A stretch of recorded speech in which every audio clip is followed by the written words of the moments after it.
Hello and welcome. Carrie here from Healing Humanity, the Power of a Proper Human Diet. And today I am thankful, grateful, blessed. We are here to honor Jeff Prosperis. I'm so thankful everyone's joining here. We got Coach Dwight, Dr. Tony Hampton, Ronnie Campbell, Alia Wells. We have a lot of stuff in store for you today, including an amazing presentation that Dr. Hampton has put together. I've got some stuff. Several of Jeff's friends are going to be jumping on, including, welcome, Anthony Hayden. How's it going, buddy? So we're going to have people jumping on and off throughout the night. We've got Homesick Buckeye Russ, who's done a really awesome video. Jeff absolutely loved Russ. So we have a little video we'll share on that a little bit later. I think a lot of people might be jumping over from the premiere we just did. We did a 45-minute tribute to Jeff Prosperis. So I guess I'll start real quick, and then if anyone else wants to jump in, I know we have the presentation from Dr. Hampton as well. JT's here now too, so we got people jumping on. Hey, JT, welcome. Hey guys. So I think everyone here probably knows Jeff and Jeff's story, but I'll recap it quickly. Adam, welcome, Adam. Hello, everyone. Hey, Adam. Jeff was diagnosed with stage 4 terminal cancer, and he was told he just had months to live, 3 months. And he went on to thrive for 30 months. He 10x'd what they told him. And that's due in large part to Coach Dwight intervening and kind of leading him on a path. And we can talk about that a little bit more. It's just absolutely incredible what Dwight did for Jeff. Although, give credit where due, Jeff did all of the hard work. Jeff did nearly 50 5-day fasts and nearly 50 rounds of chemo, which is just incredible. And he felt like he was 20 years old. And when he first started with cancer and he was doing chemotherapy, he was on the standard American diet, and he was suffering and he was fatigued and he was weak. And when he started Carnivore, he told me he felt like he was 20 years old again, and he was full of energy and he was just thriving. Jeff inspired so many people, and he helped so many people. He did YouTube videos with Dr. Hampton, Dr. Kiltz, Dr. Chafee, myself. I think he did like 32 hours worth of videos, and all of that was just Jeff volunteering his time. He wasn't like monetized on YouTube or doing it for any other reason than he wanted to help people. He became a good friend of mine and everyone here. He's absolutely incredible individual. So we want to honor Jeff tonight. We want to share some memories, some stories, and go from there. So I'll stop rambling now. The other thing I'll just say real quick, maybe introduce Alia. Alia's awesome. Alia, you knew Jeff a little bit as well, although I don't think you ever got to meet him in person, right? Unfortunately, no. But yes, I knew his virtual persona. Right. One of the things that we're trying to do for Jeff, for his wife Martha and his boys Peter and Dante, is we set up a GoFundMe. Dwight and I did, and it's pretty awesome if you think about it. Jeff did all of this amazing work for free because he wanted to help people. And sadly, when people go through stage 4 cancer, they end up with a lot of medical bills and bills for their regimen and things like that. And Jeff never did YouTube to make any money, but interestingly now, like putting all this together and doing this GoFundMe, there's a lot of people that are supporting Jeff. So it's kind of a beautiful thing that he's able to support his family in this way with this GoFundMe after the fact. And I was just looking at it. I think so far we've raised 619 donations for 43,725 Canadian dollars for Martha and the boys, which is incredible. So we're going to try to raise more. There is a link in the description if anyone wants to donate. If you can donate $1 or $10 or whatever. And if you can't donate, that's great too. Just prayers for the family, or sharing the GoFundMe, or sharing Jeff's channel, Blessings on My Journey. There's links in the description below for all of that. So Alia is going to help with that as well, because she's awesome with that stuff. So we really appreciate it. Maybe we could just go around and do a little introduction. So Carrie, Healing Humanity. Dwight, feel free, please introduce yourself. Anything you want to say as well? No, I'm Dwight Garlow. I've been doing the carnivore diet for nearly 6 years now, and I used it to reverse my diabetes, and along with my diabetes, I healed my Oh, geez, so many things from a little bit of anxiety to fatty liver, high blood pressure, the whole metabolic syndrome. I had metabolic syndrome. I got rid of all that with the carnivore diet. And yeah, now I'm thriving on the PhD. Dwight's a humble guy. I remember Jeff saying that specifically, but Dwight, you're incredible.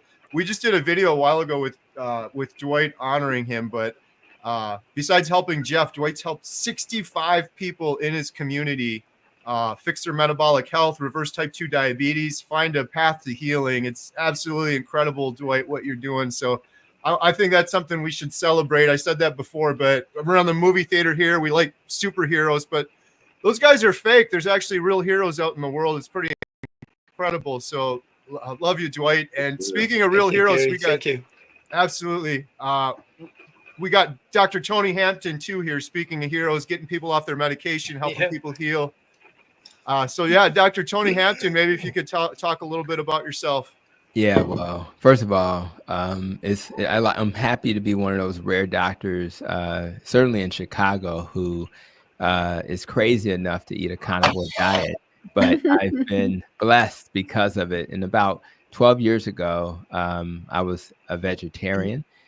We were vegetarian in my household for about 8 years. But 12 years ago, I learned about low carb from the greats who teach this great message out there. Then I kind of transitioned to keto and finally to carnivore. For me, it was about irritable bowel, which I do not have any symptoms at all anymore. And for my wife, it was about type 1 diabetes, which she developed that as an adult. And as a vegetarian, we couldn't control her sugars. And ultimately, it took for her as more of a ketovore diet, but it really took ketovore to get her to a place where her blood sugars could normalize. And it's very difficult for a type 1. So in Chicago, I'm a family doctor, obesity doctor. I have an obesity clinic, and I try to integrate these concepts into everything I do.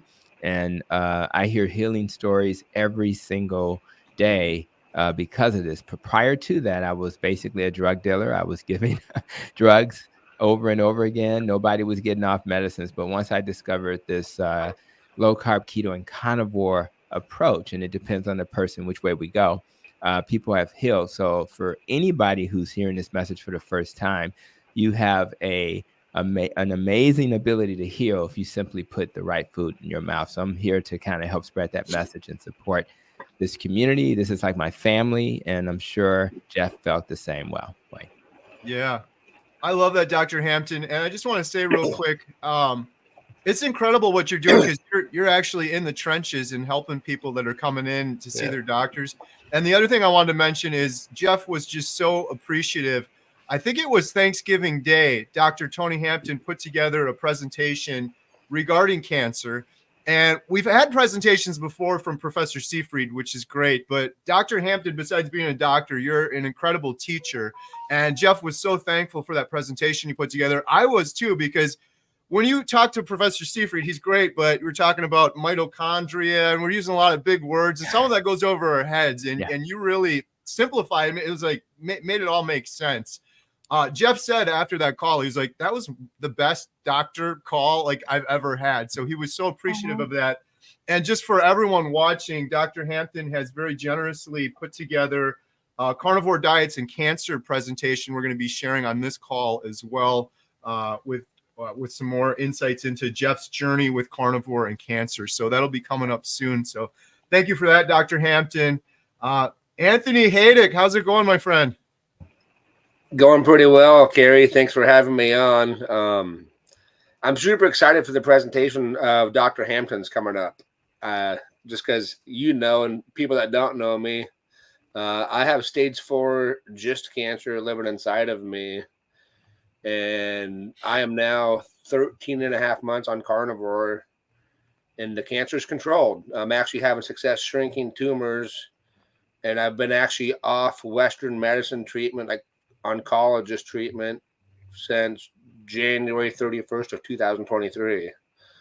And so through learning diet, exercise, proper food, I've been able to either get worse or get better by taking care of myself or not taking care of myself. Yeah. Yeah. And Anthony started his own YouTube channel.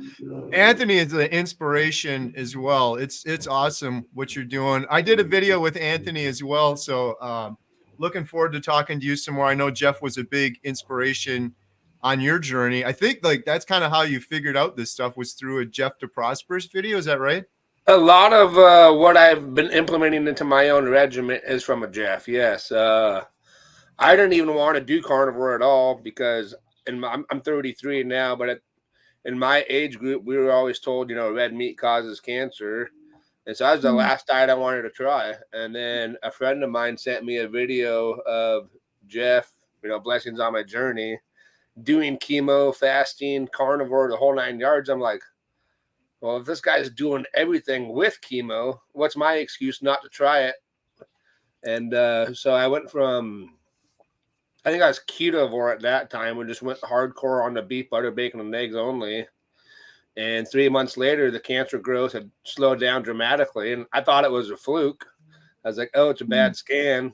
Did another 3 months and it showed, you know, no growth at all. I'm like, oh, well, let's just see what happens. And here we are 13 months later with carnivore and other stuff. Fasting is definitely beneficial. I will say the biggest admirable thing with Jeff is how well and easy he made fasting look. 55 times doing that for 5 days fast that's incredible to me. I struggle doing 3-day fast once a month. Right. Dwight and I were talking about that the other day. I'm like, that's got to be some sort of record. Like, that's uncharted territory. Someone doing that many fasts over and over again. I don't know if I could have done it. I did a couple with Jeff, but I don't know if I could have done that many. But Anthony, what's also awesome about you is just your energy. Like you're hitting the gym and you're growing muscle. And it was kind of funny in the little video we did. You're like, you gained 20 pounds. I don't know if that's mostly ego or muscle or what's going on there. Yeah. Some of it's a little bit of both sometimes, but that's one thing I had a big discussion with Jeff in one of the live streams I did with him as a guest is most cancer patients don't look like how me and Jeff did or do, you know. If in the very beginning of your tribute video of Jeff till the very end, in my opinion, it looked like Jeff was looking better and better, you know, bigger, stronger, glowing different. You know, he was always admirable for his, you know, his attitude, how he loved and inspired everybody. But it seems like the longer he went on with carnivore and his regiment, the more powerful he became. Yeah. I agree. When Adam and I went to film him too, I think I asked him at one time, I'm like, if the doctors didn't tell you you had cancer, would you even know now other than, you know, getting chemotherapy and stuff? He's like, no. He said, I feel better than I ever have my entire life at 44 years old with stage 4 cancer, having just fasted for 5 days. This moment right now, I've never felt better my entire life. I'm like, wow, that's incredible. And I could relate to that. And I'm, you know, 10 years younger than him. Right. And it's wild. It's crazy on how well you just feed yourself. Right. I want to put up a comment for Anthony. Lisa Gates says, because of Anthony, I switched from vegetarian to carnivore. We have the same disease. Hi, Lisa. That's Thank awesome. you. That ripple effect's crazy, Anthony. You put those YouTube videos out there. Could change the we world. were talking about that too, right, Carrie? We were talking about the ripple effect the other day. Yeah. Yeah. And I think Jeff for it, you know, in my mind, on my end of things anyway. So the ripple even started from Dr. Hampton there. I was watching his videos before before I started helping Jeff, right? It's just crazy how watching Dr. Tony's videos, and then he talked highly about all you guys. And, you know, like for me, I'd know none of you if it wasn't for Jeff. Right. Right. Yeah. That whole ripple effect's crazy. I wish that's something you could trace back or track back, because it's just nuts how it spreads and other people do it and other people do it. So awesome. Good stuff. So Ronnie Campbell, how are you? Speaking of heroes, I am good. Just got home from my conference, which was an excellent conference. It was all with cancer patients, cancer survivors, and the pharma. It was an excellent. It just put the fire on me. I've got a lot to advocate for and things I need to do to help others. right? Ronnie, could you just briefly, Ronnie's been on my channel before if you want to hear the whole story, and you should. She's also written a book, but Ronnie has an incredible story of her own. Could you maybe briefly tell us a little bit about your journey? Yeah. I was always active. I was marathon runner, a triathlete. In 2018, after just a regular colonoscopy, they found I had a cancerous tumor. So I had surgery. And when they had surgery, they had found they removed part of my colon because I had cancer. They removed some of my lymph nodes, and they found a satellite tumor on my omentum, which is the netting that goes around your stomach. So after the surgeon told me that, and everything was cancerous, that I was stage 4 and that I would need chemotherapy. So the following couple weeks later, I went to the oncologist at the cancer clinic, and he said, I think the surgeon did a really good job, but I think we'll do another CAT scan to see whether he got all the cancer. And at that next CAT scan, it had already spread to my liver and my lungs. So now it was in 5 spots. So I was given 6 months, no treatments, 2 years with treatments, with chemotherapy. And that was just to give me a better quality of life. I was palliative. I was, never going to get rid of the cancer. So I opted for chemotherapy, and I also reached out to a naturopathic doctor, which Jeff also went to. And with doing both conventional and naturopathic, I was cancer-free in 2020. So it just, goes to show you, if you do things and work at it, you can beat cancer. And I think Jeff was on a route to do that. So, Right. And now I'm carnivore. So, and I too feel amazing. I feel better than I ever have. And I do promote the carnivore diet. If I had cancer today, I would do that diet. So, right. Ronnie's incredible as well. Ronnie, Jeff, myself, Professor Seafried, we did this cancer roundtable video about a year ago, and it inspired a lot of people. And I think I showed it in that video. It's got almost 1 million views, but more importantly, it's helping people. It's giving people hope, where people are reaching out to Professor Seafried and they want to learn more about metabolic therapy. But also a lot of kind of an unexpected thing happened. People would call and they would say, I want to talk to Ronnie Campbell. I want to talk to Jeff de Prosperis. I have this type of cancer. I want to talk to someone that has that cancer. That could be very demanding and overwhelming, especially for Jeff going through cancer. But he did many, many Zoom calls, and Ronnie has done so many Zoom calls, individual coaching, consulting, putting people on a path, leading to Professor Seafried, talking to them, helping them. And then you're doing these conferences and everything else. It's just incredible what you're doing, Ronnie. It's like Jeff, you just want to help other people because you've been through it and you just want to help and support, because I don't think there's enough out there. And so, that was one of the things that I learned this weekend at this conference, that, I've got to be a stronger advocate and reach out to the cancer clinic and help more. Because when you get diagnosed, you need support. You need to know there's somebody out there.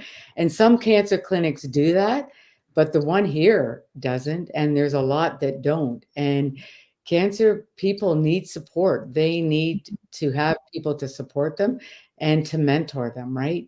So that will be my job for the next little while. Now that I've got all this new information, it was actually very good. And I put a little bit of a fire under me to, be a better advocate than I have been. That's awesome.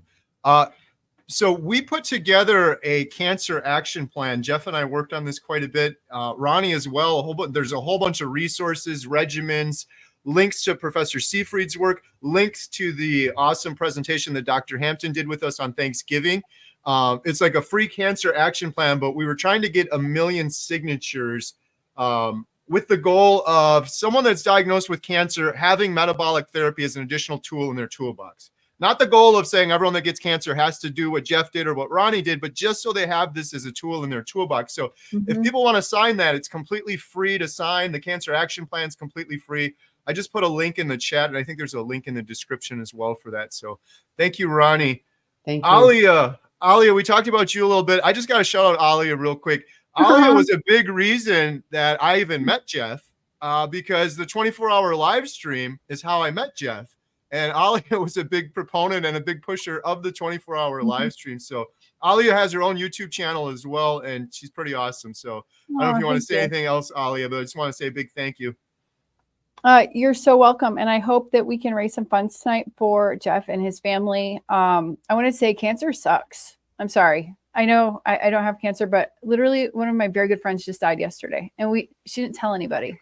And so her family knew, and we just found out as a surprise, And so I just want to say we need to teach more people about how they can live a healthy way, how we can possibly reverse cancer through a carnivore diet, if possible, if it's caught early enough. Because it doesn't just obviously it affects you, Anthony. I have no idea what you're going through. I can't even imagine. But then when you pass, how it affects everybody else. So if we could just have a solution or catch it early enough and do something early enough so we can defeat this disastrous thing. That's all. I don't sound very inspiring. I'm sorry. I just found this out yesterday, and so I wanted to mention it because this is what this is about, 100%. So I hope on the fundraising side, we have a goal to help this family raise $50,000 Canadian dollars, and it's about $5,700. I would love if we could do that tonight. It would just help them so much. There you go. That's all I'm saying for today. Usually I'm a lot more cheerful. No, that's great. Go fund me. I'm sorry to hear about your loss, Alia. No, thank you. I just want to add to that too, in terms of honoring Jeff. I think that's a big thing too, is what about prevention? What about if we ate a proper human diet from birth? What would it look like for cancer? I am not a doctor. I'm just a homesteader. But what I have learned, this is my own personal belief. I believe a lot of the cancers in the world right now are caused from chronic inflammation. And I believe most of the world is chronically inflamed from the foods we're eating. So a part of the reason I'm still doing carnivore, even though I've got down in weight, overcame depression, anxiety, is that long-term thing, avoiding having that chronic inflammation that could lead to cancer, dementia, Alzheimer's, all sorts of things like that. I think that was a part of the message that Jeff was trying to get out. And maybe we covered that a little bit more in the documentary you guys will see as well. But JT, my good friend, I just want to say before I shout out JT, Poco Moonshine family, Jeff absolutely loved you, JT. And when I had to call you, I'm going to start crying right now. When I had to call you to tell you about the news of Jeff passing, it's one of the hardest calls I've ever had to make, because I know how much you love Jeff as well. So yeah, it was a tough call, but but I just want to say nice to meet you, Dwight, Ronnie, and Anthony. And Tony, you're still rooting for the Bears. I still love you. So. But it's nice here to be with you guys. It really is. But yeah, that was tough. But when I look at Jeff and think of Jeff, my name's JT from Poco Moonshine family. Sorry, you guys. Carrie just got me all emotional. He just does that every time, and he wants me to talk. Jeff, he beat cancer's ass so bad. You guys have no idea. He didn't lose. He won by not letting cancer control him, by not keeping him in fear or shame or anything like that. This dude put himself out there in the biggest way on YouTube, And in the bigger way for the documentary, now that is going to be the win of all wins. Okay. He's going to help so many people destroy cancer. This dude, it's like those big arc shots, you know, they really go up high and it takes a while to come down. Jeff put up a shot so high, he didn't see it come down, but he's going to see it come down. And that thing's going to be nothing but net. And it was beautiful to watch. And blessings on my journey. He considered me a blessing. He was a blessing. Yeah. Thank you, JT. Adam, buddy. Howdy, everyone. Carrie, I just want to say thank you for putting this together. You know, it was watching the video just prior to this got me kind of emotional. I'm going to try to rein it in for this one. So if anybody doesn't know me, I'm Adam with Carnivore Today. Joined forces with Carrie, and we've been on one heck of a ride this past year, right, Carrie? Yeah.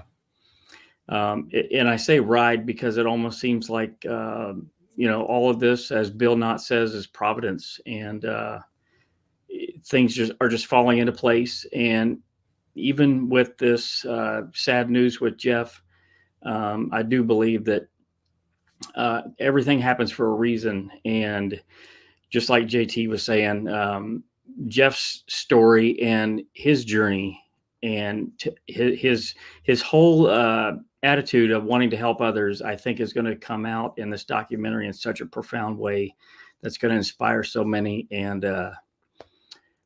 yeah, I'll turn it over from there before I lose it, Carrie. So thank you so much for putting this together.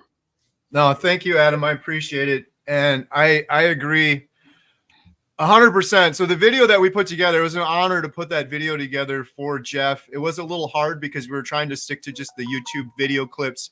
The stuff that we're doing in the documentary kind of has to be unique to the documentary, but all credit to Jeff. Jeff was so excited about healing humanity. I remember when the name came out and we showed him the shirts, he was so fired up about all of it. But I truly believe that his words and his story and his inspiration in that documentary are going to inspire millions of people. I have no doubt about it whatsoever. So thank you guys so much for the intro.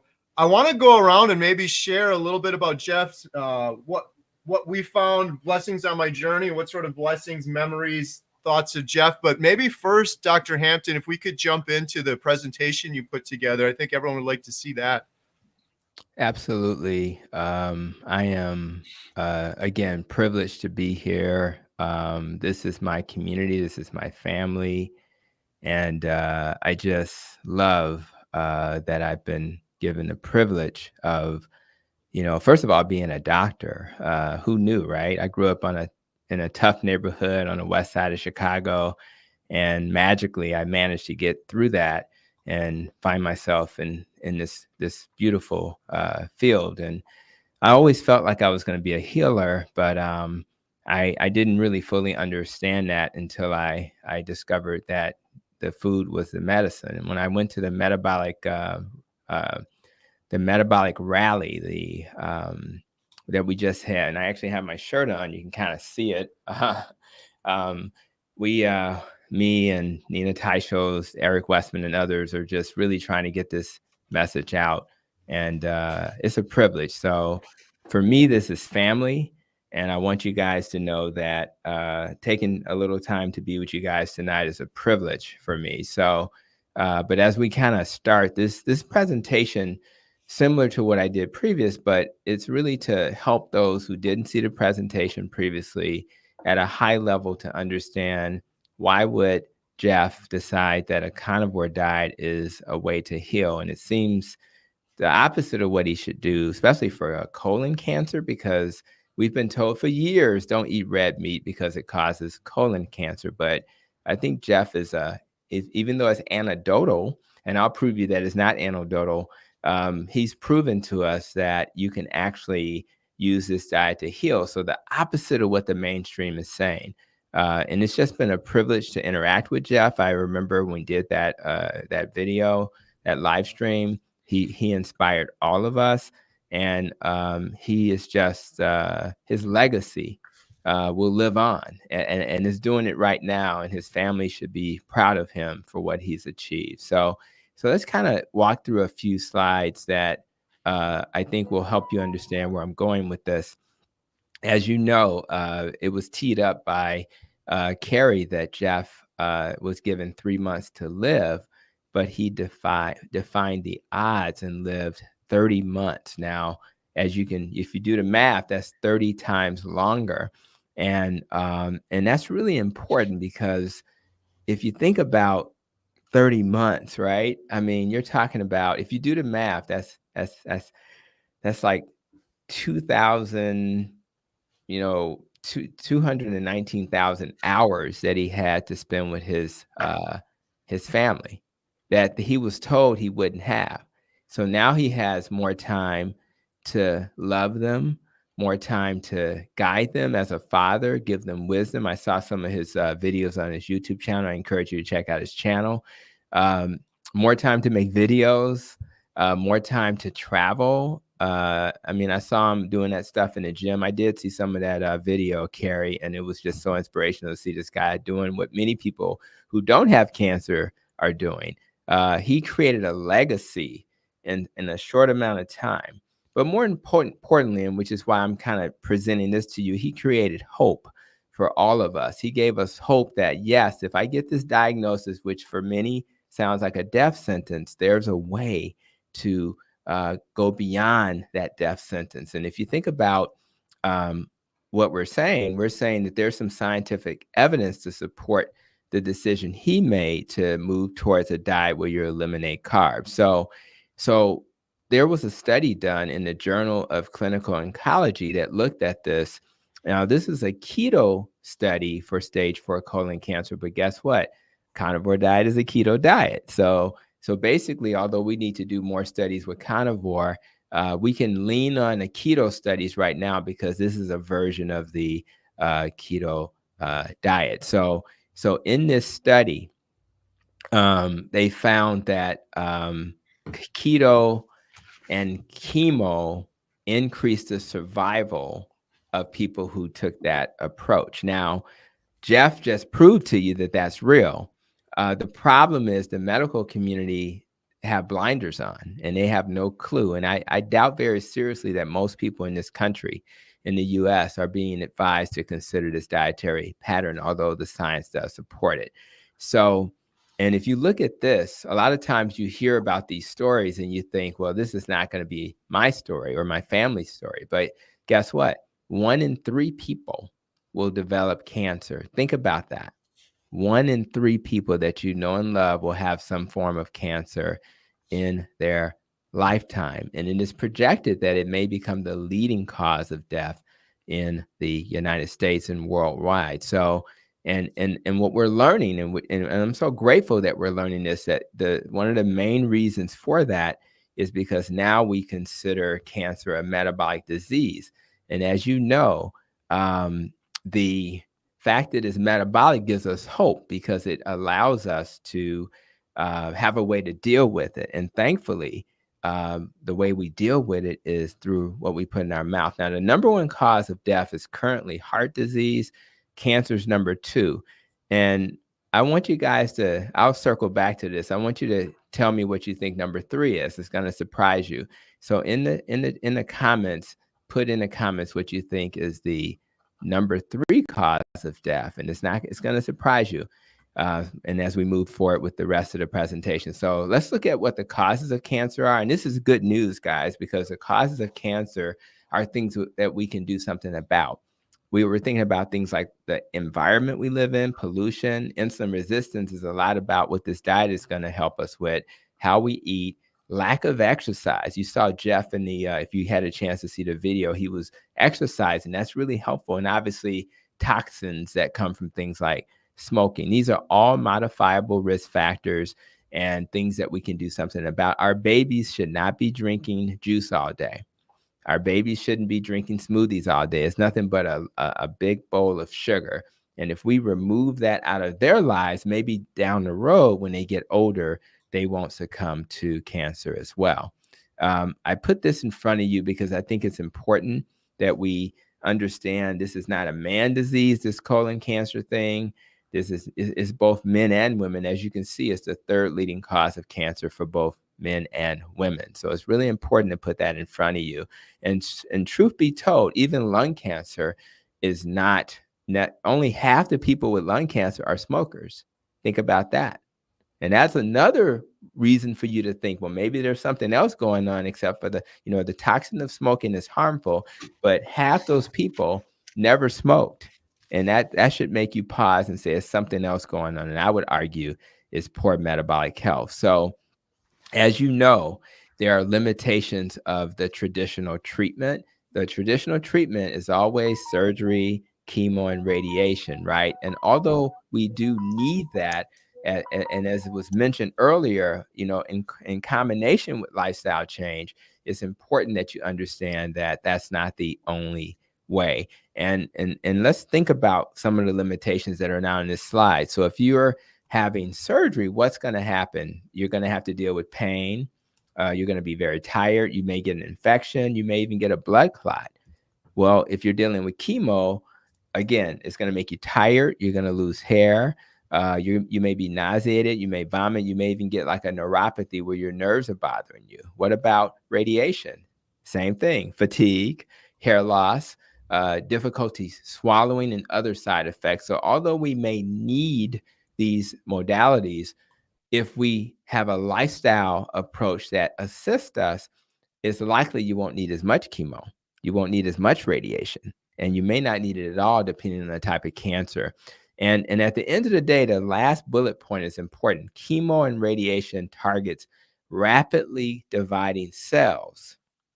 And so the stem cells, which are just kind of chilling, those stem cells are not going to be affected at all, which is one of the reasons why people tend to have recurrence of cancer, because it's not really addressing the entire milieu. So that's something that's really important to understand. And so this slide talks about the importance of understanding this ideal of stem cells and the role they play. And at the end of the day, chemotherapy does not really impact them in a significant way. And because chemotherapy is so toxic to the body, it can actually increase inflammation, and angiogenesis just means you're going to grow all these blood vessels because the cancer cells are growing so rapidly, your body makes more blood vessels, but that can cause problems as well. And chemo is toxic to all fast-growing cells. And I'll pause there and say, listen, what are fast-growing cells? They're kind of obvious when you think about the side effects of chemo. You think about hair loss. That means the hair cells are fast-growing. It doesn't seem like it until you're combing your hair. And then you realize every time you comb your hair, especially if it's long, you got hair in your hands, right? Your hair cells have to grow really rapidly for you to maintain your hair.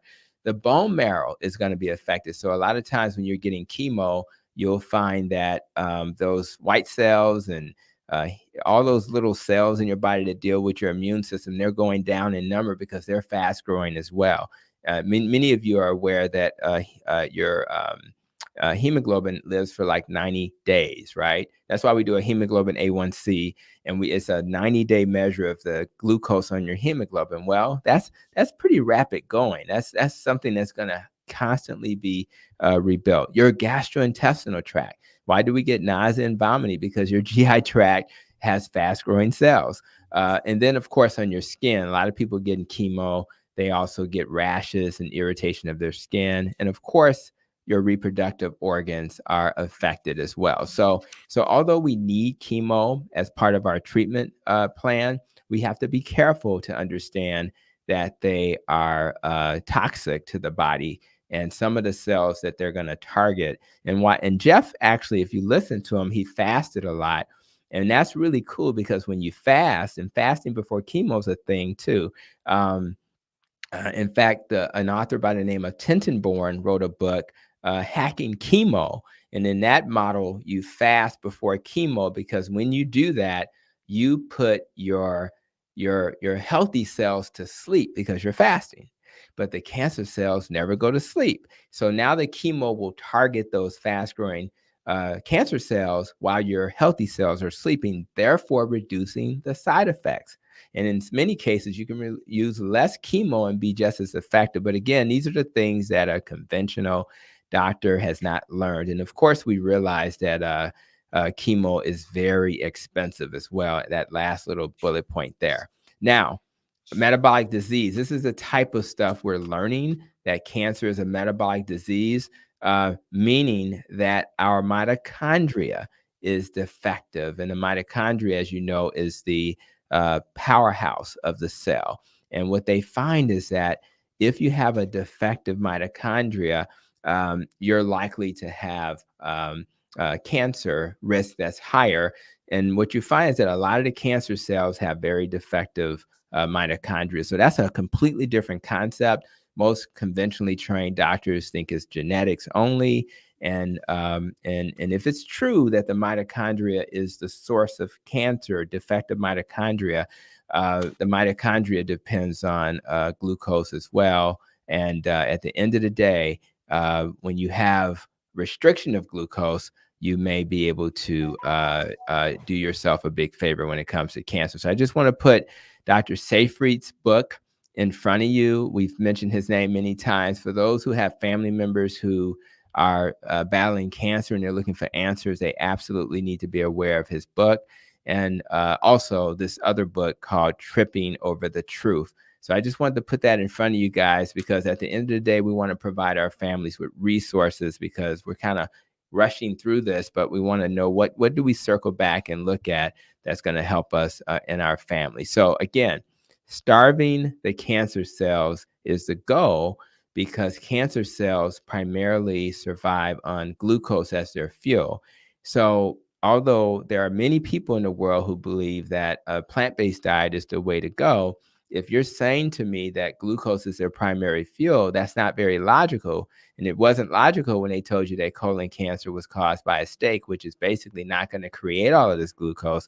It's the opposite. It's going to, in turn, put you into a ketogenic state. And when you're in ketosis, you're starving your cancer cells. So any keto diet is going to reduce your risk for cancer. And so that plate you see to the right is a plate you don't want to eat if you are dealing with cancer or trying to prevent cancer. So stem cells, as I mentioned before, are slow growing.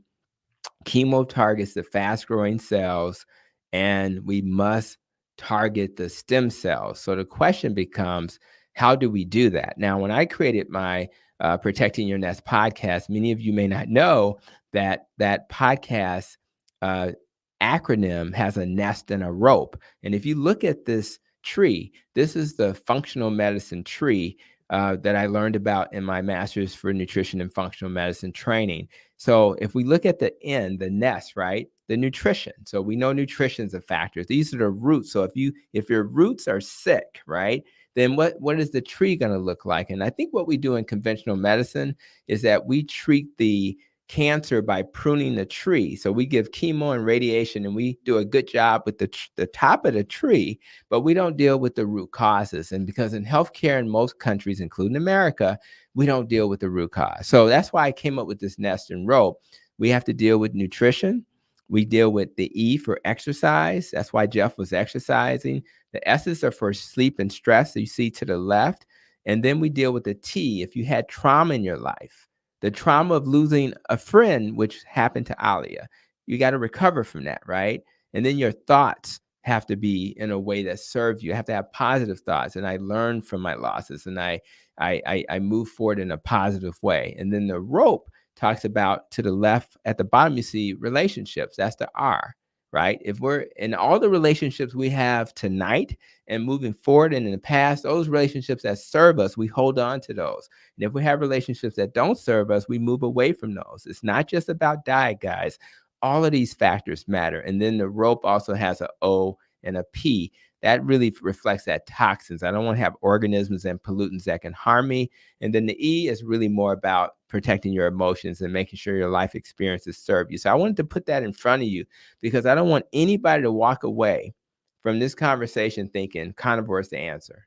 It's bigger than carnivore, guys. It's carnivore plus all this other stuff, which is why Jeff was doing so many things beyond carnivore. Rather, he was dipping in that cold ice like Kevin Hart and him and Carrie did, which is crazy. All of these things challenge your body and makes it stronger. So don't focus on one thing, focus on multiple things. Now, some lifestyle factors that we're going to talk about briefly and supplements I'm going to give you in a moment. But I just want to say, you may have never heard this statistic, but you see what it says, guys. Only 5 to 10% of cancers are genetic. Now, that's a perplexing statement because you've been told your whole life, and me as a doctor, same thing, cancer is a genetic disease. How could that be true if you don't believe me, in fact, I challenge some of you guys who have a moment on your phone, just Google it right now and say what percentage of cancers are genetic, and put in the comments what you're finding. And you're going to probably find 5 to 10%. That means that 90% are not. That should make you pause. The good news is that lifestyle factors play a bigger role, including insulin resistance and processed foods and sugary drinks that we give our babies, thinking we're doing something for them, giving them that juice, right? Lack of exercise. In the Midwest, where the Bears play, threw that out at JT. Listen, people don't exercise. And that's a problem. So we got to start moving. I had to get a trainer just to be consistent with this. And I'll give you one more quick example. In America, we literally allow our companies to put all these additives into our processed food. And it's really sad. I mean, those dyes, there are certain dyes like yellow 5, yellow 6. There's, I think, the red 40. They won't even allow those things in other countries. There's some titanium dioxide that's used to whiten your candies and the gum that we chew. They won't even allow that in other countries. And even something called potassium bromate, I learned in my training, that they use for like dough, for bread. They won't even allow that in other countries. So we really have a problem, guys, in that in this country, in the good old US of A, we allow ourselves to poison our citizens, and we have to do better. That's why we have to have a revolution, guys. So anyway, I'll say to you that the things we don't want are the omega-6s, the preservatives and additives, as I've just suggested, and we want to get our lifestyle in order. Now, here's another study I'll briefly, and this is a very interesting study. I would walk away with this, and this is a to-do for everybody. Imagine a study, a randomized trial that showed that simply adding vitamin D3, I would always do vitamin D3 with K2. That's a new thing because the K2 will usher the calcium that's being absorbed better away from your arteries, away from your joints into your bone where they should be. Omega-3, not the omega-6s, so a quality omega-3, and exercise. Just by simply doing those 3 things, you can reduce your risk for cancer by 60%. Shocking. So if you walk away with anything today and the other supplements I mentioned are not for you, at least consider that. I do omega-3 anyway because of the fact that I don't eat a lot of fish. I eat a lot of steak. And then I do vitamin D because I don't get enough sun in Chicago and I have darker skin. So I have to supplement with that anyway. And now I'm exercising consistently. So I would encourage all of you guys to do that. So here's the study, just for those who want to circle back and look that up. Quality study, you see it says randomized trial, which is the highest level of evidence, is telling us that something so simple. And again, these are targeting the stem cells, guys. That's why we're talking about supplements, because chemo radiation does not target the stem cells. Now, let's look at some more evidence. And this is the part where you want to kind of hold on to, what do I do? I'm related to Jeff. He's in my family. I'm concerned about getting cancer. I have a family member. I have a lifestyle that I'm concerned about. What do I do? So the evidence was looked at, and all the peer review papers were looked at. We looked at, they looked at drugs. They looked at everything. What should we think about besides diet? And the first thing you want to think of, this is the page for prevention. So this is the page you hold on to. We talked about the first 2 at the top, which should be obvious by now. And then for those who tolerate green tea, I do not, so I don't supplement with that. And melatonin, these things that you see on this slide, vitamin D, omega-3, green tea extract, and melatonin are the 4 supplements that you take for cancer prevention if you feel there's a high risk of cancer in your family. The thing that you want to think about if you're a really high risk is metformin. Now, I'm not a big, as you could imagine, a metabolic health doc's not a big fan of medication. I do not take metformin personally, but you need to know that when they looked at the evidence, it showed that this particular drug being repurposed for cancer is known to reduce your risk for cancer. So I'm always on the fence with medicines, but I just want to put the evidence in front of you. A lot of the longevity experts have been fans of metformin. It's kind of in favor, then it's out of favor, but I just want you to know that that's the only medicine for prevention. Now let's go to the other category. This is for Jeff. This is the stuff Jeff was focused on. This is for people who are actually being treated for cancer. Now, I should have had keto on the other slide as well. Keto or carnivore, obviously, is going to be good for prevention too. But for treatment, you absolutely have to starve the cancer cells. So you have a diet that'll starve the cancer cells, and keto or carnivore will get the job done. Jeff was doing time-restricted eating, which is fasting. That's going to obviously, again, put the healthy cells to sleep and then let the body deal with the cancer cells more effectively, because cancer cells do not go to sleep. Moving your body, not over-exercising, but making sure you're moving the body and getting enough sleep. That's really sleep is a tough one for a lot of people because we're so busy, but we absolutely are going to be more productive if we have a schedule. We sleep well, and then we get up, we can run like a racehorse. So that's the first set, and then here's more. We're going to reintroduce the vitamin D, the omega-3, the green tea, and the melatonin. So the same stuff that was for prevention, obviously, is also for treatment.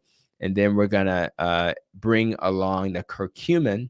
And again, these are things that you have to be careful with, because when you're carnivore, you may get irritated by these things. But I consider supplements as like medicine in a way. So if I'm trying to treat a specific thing, rather short term or not, I think it's okay to consider those things. But again, you have to tolerate it. And sometimes carnivores don't tolerate these plants.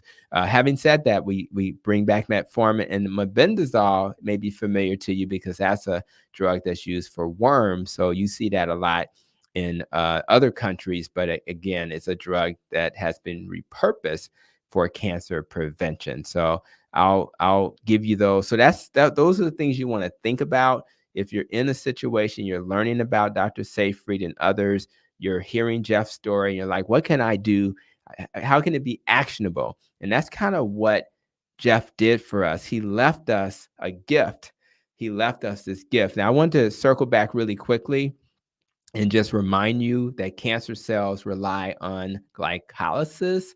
You have a cell, you have the cytosol, which is the fluid around, and then you have the mitochondria. But outside where the cytosol is where cancer cells do this anaerobic. They don't even need oxygen glycolysis, and they convert glucose to lactate.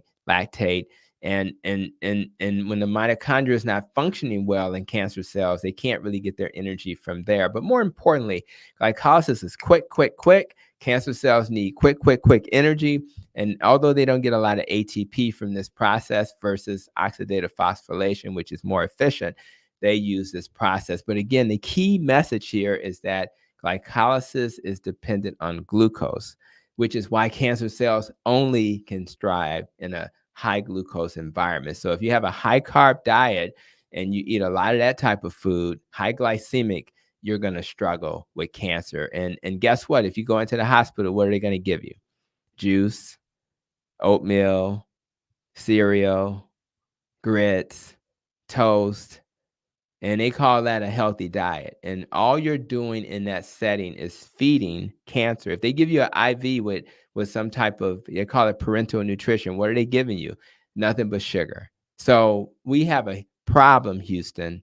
We have a problem, and we have to get this message out so that we can be more holistic. So when we treat cancer, we can not just focus on the right medicine, but we can focus on the holistic nature of starving cancer and giving people a balanced life, whether it's meditation, whether it's massage, all the other things that you need to heal. So we need chemotherapy, guys. This is not a conversation about not doing chemo. We just want to do chemo, if necessary, with the right nutritional therapy. Doing chemo without nutrition, to me, is setting yourself up for failure because you won't target the stem cells. All the supplements I mentioned, the diet, keto, and carnivore I mentioned, is to target the stem cells. I want to say that clear and loud. That's why we went through that, because if you don't target the stem cells, you're going to probably get a recurrence if you had cancer, and you're going to put yourself at increased risk if you don't have it yet. And then lastly, surgery. We need surgery, guys. There's nothing wrong with surgery, but I mentioned many of the side effects that are out there. If you're blessed to have a cancer, unlike Jeff, where you can just get the cancer out and it hasn't spread, you absolutely want to benefit from conventional medicine and do that.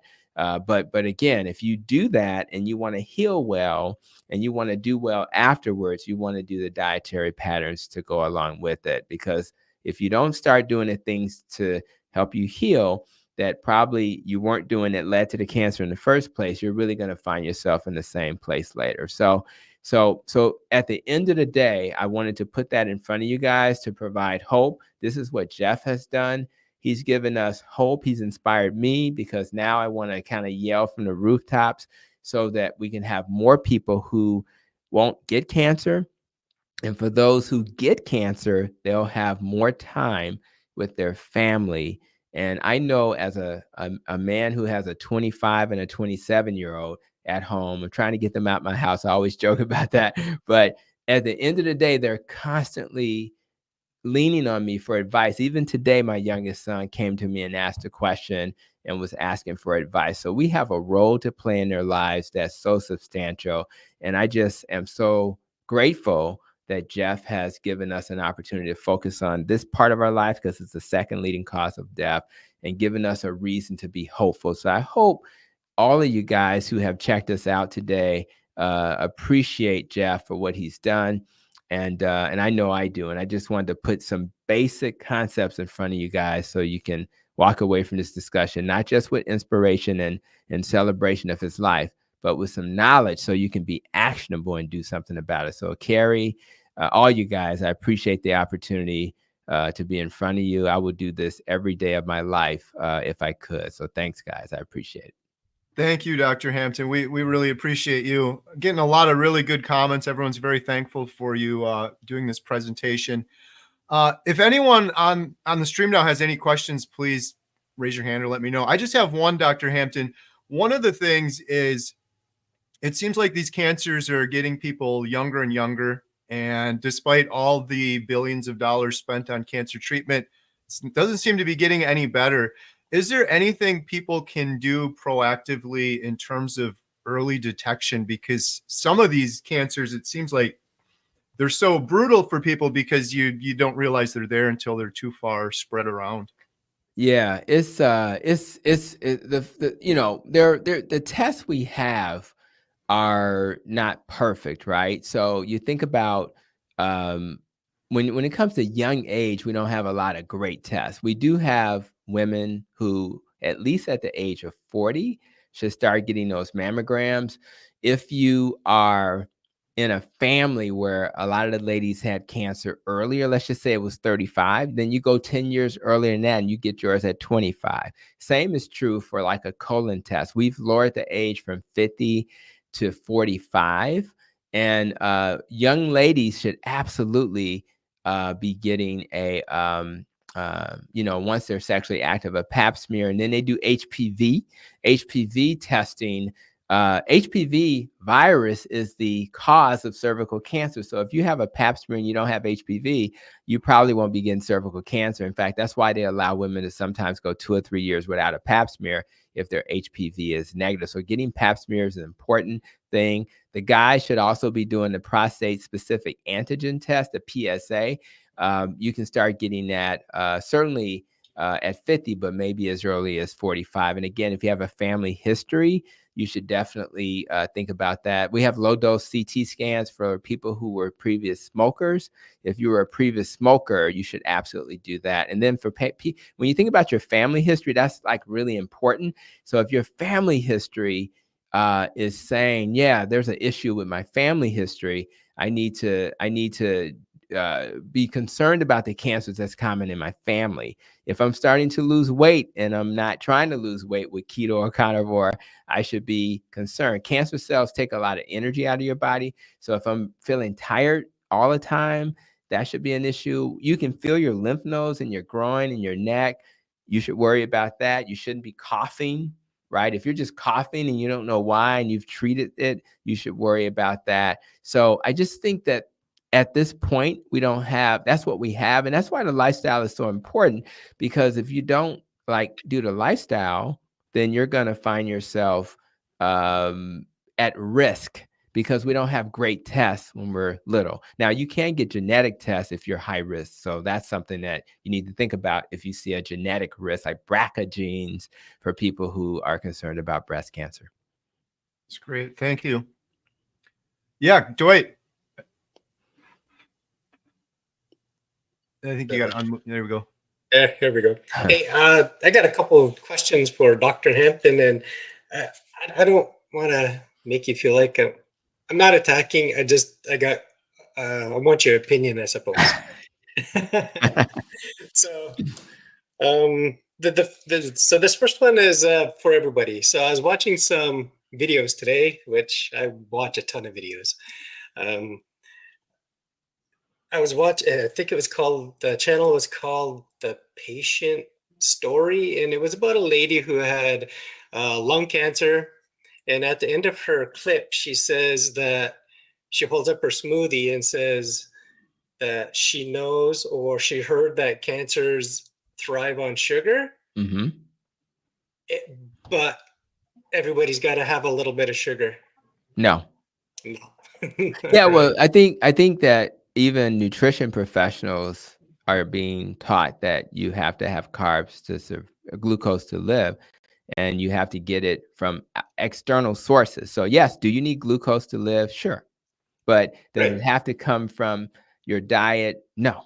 You can get it from protein and fat, which will convert it via gluconeogenesis into glucose for you on demand, which means you're only going to use what you need. And the smoothie, which is probably going to be anywhere from 40 to 60 carbs, is equivalent to 10 to 15 teaspoons of sugar. And you got 1 teaspoon of sugar in your blood right now. It's an overload. And then you're going to store that extra sugar as glycogen in your muscle and in your liver, and obviously as fat. So it's just a misunderstanding of biochemistry. And unfortunately, it's being taught inappropriately to the 2024 graduates of nutrition school. I mean, it's just, when I got my master's in nutrition, I was hearing all kinds of nonsense like this. And I was like, come on, guys. I mean, it should be obvious that you don't have to have. It's all about how you interpret. You got to have glucose to live. Yeah, but you don't have to get it. Where you're getting it from is the real misunderstanding. Right. I left a little comment on that. I said, no, you don't need to be eating sugar. Your liver will make all the glucose it needs. Exactly. Right. Thank you for doing that. The other, where's my other one? Oh, the supplements. People doing chemo. I know that the chemo will affect the digestive system. So should they be taking a little bit more supplement, like compared to the RDA or what even is suggested by, I think the narrative now is anywhere from 8,000 to 10,000 international units a day for normal people, healthy people? The answer is yes and no. You are going to make your gastrointestinal system struggle when it's being attacked. As I suggested, the GI cells will be fast growing and they will be disrupted, right? So your absorptive capacity is going to be impacted, right? However, I think it's all about return on investment. So it's important that you get the essential foods, the protein and the fat. So your diet's going to be the primary thing. And then you focus on the supplements that are known to help you fight cancer.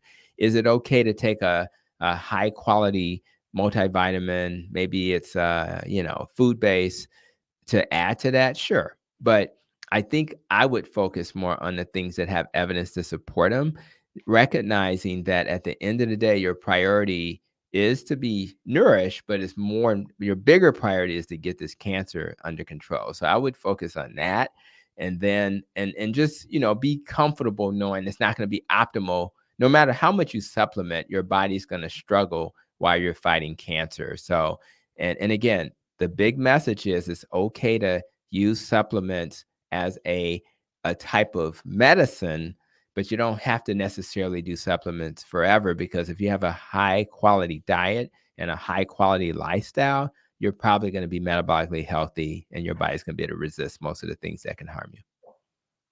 Right. What's your feelings on using berberine instead of metformin?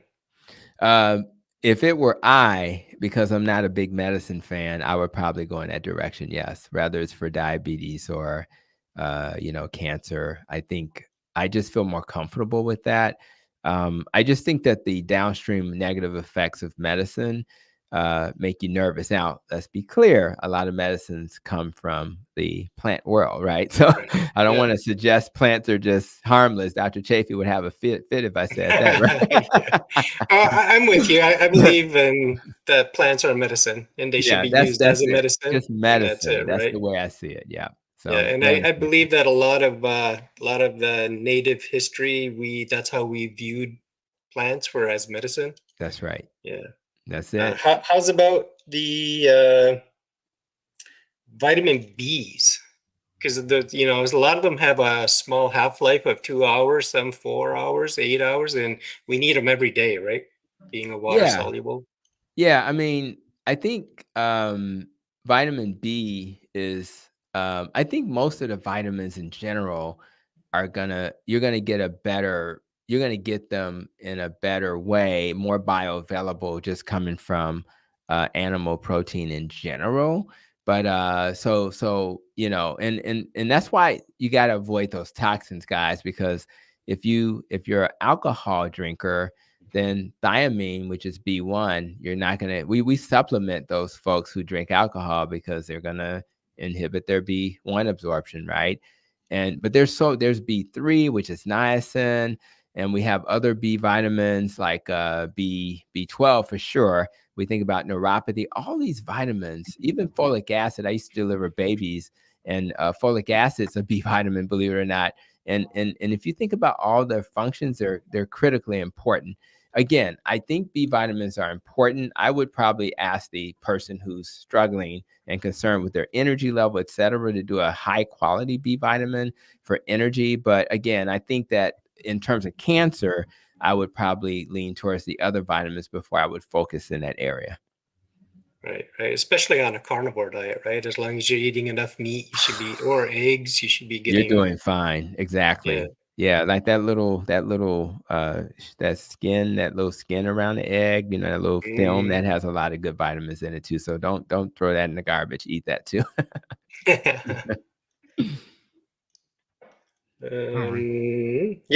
think. Thank you, Dr. Hampton. No, I appreciate you, Coach. Anybody called Coach, I gotta respect. Thank you. Good stuff. I just wanted to say one thing real quick, something that I learned from Jeff that I think is very valuable, and Professor Seyfried, and Jeff's advice, and Professor Seyfried. If you're diagnosed with cancer, I asked Professor Seyfried, what would you do? And his advice was, I would study that particular type of cancer. Yes. Because your doctors are good people and they want to help you, but they only have a very limited amount of time. And you have to take it in your own two hands. That was Jeff's biggest advice. You have to create your own plan. Right. You have to take it into your own two hands, because if you don't, they're just going to likely say cancer and go eat and rest and relax. So you really got to make a plan. Speaking of inspiring people, we got to let a couple more people in here that Jeff really loved. It's Ribeye Ranger and Lynn Tucker Carnivore. Hey guys, how's it going? Hey guys. And we got homesick Buckeye Russ. Oh. How you guys doing? We're doing great. We're doing great. Can you hear us okay? Yeah, there's a little echo, but I think we're okay. Oh, okay. The TV's off and everything. I don't know. Are you guys know hearing you're- echo or is it just me? No, it's an echo to There's an us. echo. I think I heard it when Russ came on. That's funny. I'm sorry. Let me. You're in a Is there still an stadium. echo? Look, it's bound to echo. Yeah, it's Russ. Russ, I'm gonna just mute you when you're not talking, if you don't mind. Oh. Oh, There's a little echo. What else? I think it's- What else is new? well, Anyway, I'm Jim and this is Lynn. yes, and I really do thank you. I was almost worried to say anything because my story is so personal to me and Jeff, and all this wonderful information. My brother died of stage 4 cancer, and so I really took it on with Jeff as I cared so much about his healing, and I wanted him to so badly to beat this. And he was doing so well and doing everything he possibly could. And he also said that he was going to go to Italy.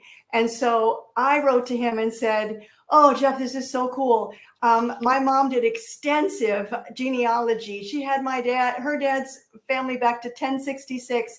And I said, and part of it, the only part I was interested in, because I'm such a jerk, was about the fact that my relative that was a general that was paid for by the Italian people to fight for them married Lady Donina Visconti in 1377. And she was the daughter of the mayor of Milan. And I said, oh, Jeff, he did so well when he was fighting for them that they made this gorgeous, huge fresco in Florence of him. And he was Sir John Hawkwood. And I said, so I don't know what part of Italy you're going to go to, but if you end up in Florence, and you're in that museum, could you just wave hi to John for me? And then a couple days later, he did that video with all of you, and he was doing his 10 push-ups. And just jokingly, I said, well, yeah, 10 push-ups is pretty cool. But, if you really want to step it up, I don't want to tell you what to do. But I do 20 every night before bed. And so that went on. And then the next day, I'm at the kitchen counter and I'm washing dishes. I look up at the TV because I hear my name. And it's Jeff in front of the Colosseum in Rome. And he's going where the gladiators, do their contending. And he's like, and this is for my subscriber, Lynn Tucker. And I'm like, I'm nobody. And you're doing this for me. And you're saying my name on Italian soil in front of the Colosseum. And he did 20 push-ups with his elevated, feet. And I'm going, first of all, my first thought really was, I need to do 25. But then I thought, she's not competitive or anything. So I went around the house for 20 minutes going, oh my gosh, thank you. That is so cool. He said my name. He said my name. And he counted them up, of course, in Italian.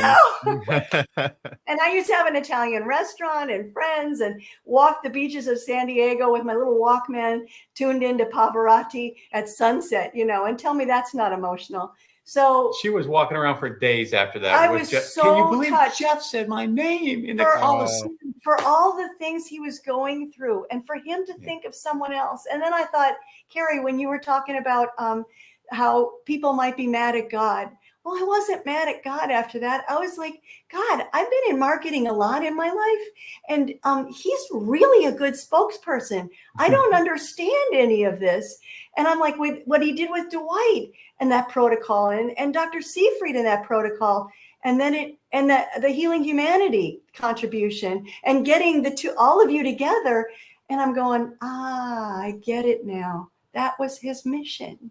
And it made it so, and also the mission with me, I'm so strict carnivore because Jeff taught me that you are supposed to make good choices. And I'm going to make good choices in my life and be healthy. Oh, Amen. I love you, Lynn. You guys are awesome. I just want to say, Jeff absolutely loved you. In fact, I think I sent you, he texted me once and he's like, that Lynn Tucker Carnivore, can you give me her email? I just love her. I think I sent you a copy of that text. But Back, Jeff. Yeah. JT, I got to tell you, I really, really love the analogy of that long arc. That nailed it, buddy. That really did. You got to wait for the arc to finish before you get the points. outstanding. That was just great. So Jeff thank will see you you from for heaven, letting so us. he's gonna see that swoosh. Nothing but net, man. He's Nothing but net. That's right. Well, I got to tell you, when I think of Jeff, I always look for a little perspective in life. So when I hear any story, whether it's Ronnie's or Anthony's or JT's or Adam's story, when I hear these stories, I try to get a little perspective and I say, all right, well, what would I do in that position? And then, so following Jeff's story, I was saying, what would I do in that position? Then I think of, well, how about the serenity prayer? God grant me the serenity to accept the things I cannot change, the courage to change the things I can, and the wisdom to know the difference. The unique thing about Jeff is he bundled all those in there. Well, he skipped past the serenity right off the bat. And he says, no, I'm going right to courage. I'm going right to courage. I'm going to fight this as best I can. I'm going to fight as long as I can. But he knew the wisdom told him, the wisdom to know the difference is he knew he was sick. He still knew he had cancer, of course. But so it was kind of amazing that it was like a ball of power coming out of that guy, because he had all of those elements in there. He was serene because he knows, all right, here's what I have to deal with. Let's go out and deal, just like a coach on a soccer team, you know. All right, we're down by 3 goals. We're down by 3 goals. We got to get back out there and do it together. But I always think that serenity prayer just kind of breaks it up for me in my mind. And he was one courageous Canadian. Oh my gosh. Oh man. And he was so jacked too. I'm like, yeah, what? exactly. I don't understand. This is not making sense to me. Right. But I got to tell you something. That man is he's a catalyst. He's a nucleus now. Yep. And this is all synergy around us, all of us together right here. And this is going to go out to thousands and thousands and thousands, and it's going to grow. You guys are talking about the ripple. Yeah. Dwight, you guys were talking about the ripple before and all that. And Dr. Hampton, I got to tell you, that presentation, I'm sorry, that should be mandatory for every doctor's continuing education. Just the 20 minutes that you put up there. And I'm sorry, I don't give doctors a break. I know they're nice guys. They're trying. They're educated. They help people. They don't have time. They patched me up when I've been injured and sick. I get it. But I am sick and tired of these guys saying, well, nobody told us. We don't know anything about this. You just showed us, and we've learned from Jeff and everybody here. Glucose feeds cancer. So don't give cookies. Yes. Don't give Ensure. Don't give Gatorade. I mean, that hits me to my core after I saw how simple and clear and concise your presentation was. I'm getting angry at the end. Angry and hopeful at the same time. I guess that's the only way I can put it. I'm passionate. I'm not angry at you. I'm very hopeful, and I love the tree. That was my favorite graphic. That was really good. So thank you all, you guys. I don't want to take up your time, but I got to thank you guys. And thank you, Dr. Hampton, for being a healer. Yep. Thank you. And the American Diabetes Society, led by Ken Berry, we're going to do our best to. In fact, I just got an email a couple of days ago saying that we've been asked to speak at places. So we're going to start to spread this message, and we're going to try to go to those conventional organizations to get this message out. So we are going to do that hard work of reaching people that have not heard this message. So I appreciate that. Oh, outstanding. Thank you so much. Anthony and Ronnie. Yes. I love you guys, man. Thank you for coming forward. You can do this, in the words of a great man. That's right. Coming forward and telling your stories. And now, Dr. Hampton, I'm sorry, I know you have no control over this, but Ronnie's story and Anthony's story, it's documented because every prescription they ever had, every session they ever had, every drug that ever went into their system, every doctor's order is a file. And this should be research. Every person like this who goes up and says, you know what, doc, I'm going to try something different. And I hope you document my carnivore journey or my keto journey, because I'm going to try to fight this cancer with you and with science. Yeah. And you should be documenting every word I say right now. Every doctor should have to do that. I know you don't have control over it, but come on, man, step it up. As if you haven't done enough already. Oh, we love you guys. Yeah. So thank you, Ronnie, Anthony, Dwight, everybody. Adam, and thank Russ, you so much. Thank you for your patience. Russ, thank you for your echo. I love the stadium. Yes. I got to tell you. And your words on that little documentary. Your message to Jeff, that is inspiring. Yeah. That is equally inspiring. I'm sitting there tearing up. I say, why am I tearing up, man? This guy's a joker, but you're not a joker. You're a quality human inside, brother. You mentioned humility. Humility is everything. That made it for me. Right. Anyway, thank you. Thank you both. We love you guys. You guys are incredible. Thank you so much. Oh, thanks, Hi, my Adam. friends. Okay. All right. JT. See you guys. See ya. See ya. And See you guys. if anyone has to jump off, no worries. We understand it's getting kind of late. People jumping in and jumping out, no worries. I just want to say real quick, huge shout out to Russ, Homesick Buckeye. Speaking of people Jeff loved, I was very close with Jeff, and it made Jeff so happy. Homesick Buckeye, the couple of videos that he did with you, I think you know this a little bit, Russ, but maybe not how much you realize it. To be able to put a smile on Jeff's face, he was telling me, Carrie, I wake up every morning, I have stage 4 cancer.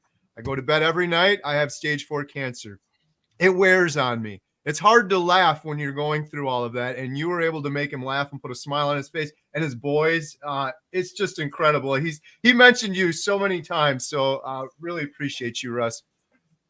Well, I'm glad to be here. I don't know if I have an echo. This is my first ever live stream, so I don't really know how to work. The echo's gone. Echo's gone. You're all good.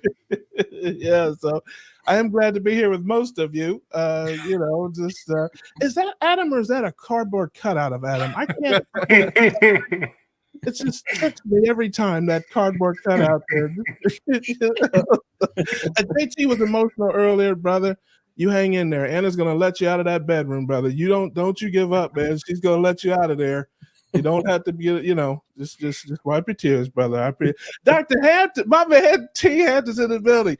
Now he's great on the internet, but look, I went to see him one time. I walked in his office. I said, Doc, it hurts when I do this. He always told me, stop doing that. Okay. So I don't know what to tell you about Doc. And that was a great presentation about cancer, although I wasn't paying attention. I'm a Virgo.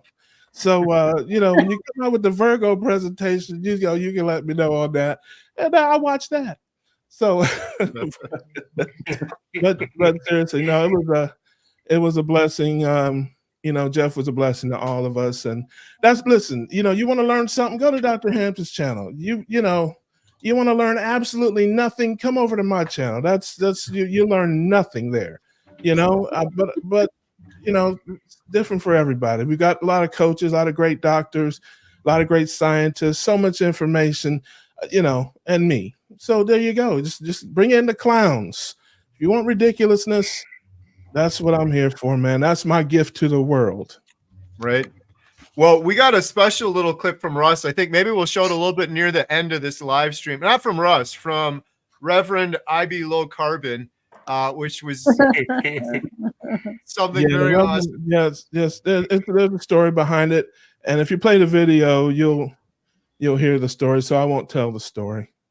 Yeah, we're going to be sharing that. I wanted to take a minute, maybe right now. I don't know if you have one, Russ, or if anyone has a special memory or blessing from Jeff or anything they wanted to share in particular. I just wanted to open the floor up to that. Maybe I'll say mine real quick. The most incredible thing that I learned from Jeff is he was living his life to the fullest potential.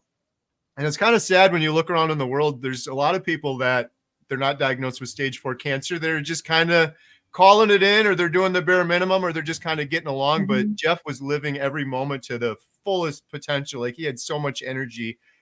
It was incredible. And the other thing that was incredible with Jeff was how much he just wanted to help other people. I kind of highlighted that in the video that we did together, but I think he said like 20 times, I just want to help people. I just want to help people. He's on Dr. Kiltz's channel saying I wanted to help people. And for what purpose? Like, he wasn't monetized on YouTube. He was doing it for no other reason than he was a good person. And he believes that we're put on this earth to help other people. And he really inspired and helped so many people. So my favorite memory of Jeff was in the video. You guys might have seen it earlier when we ordered the 31 hamburgers at McDonald's, because it just cracks me up every time the way Jeff did it with his Canadian politeness and sorry, and it's like a 25-minute conversation at the drive-thru. So those were some things I wanted to share. I guess the last thing I'll say real quick is just, I guess, honoring our bodies. I get a lot of people that are like, oh, I'm doing carnivore, but I'm going to cheat. I'm going to have some ice cream. I'm going to do this. I'm going to do that. Lynn mentioned it earlier that she's very strict on carnivore. I think I am too, sort of for the similar reason as Jeff. You know, he said he would wake up in the morning with stage 4 cancer, go to bed with stage 4 cancer. He would have given anything to have an able body or not have this stage 4 cancer hanging over it. And I think a lot of us go through life taking for granted that we don't have those issues. So that's one of the reasons for myself too, that I'm so strict on carnivore. I don't want to take those things for granted that Jeff wasn't able to. So those are some of my thoughts on Jeff. But if anyone else wants to jump in, please feel free. I'll chime in. I'm actually, my wife texted me and told me I got to get off the call. So, Yeah. And it's really actually because Russ is here. And once I saw Russ, I said, what the hell? I got to go. Gotta go. Personal, Good, Russ. good. You know how we roll.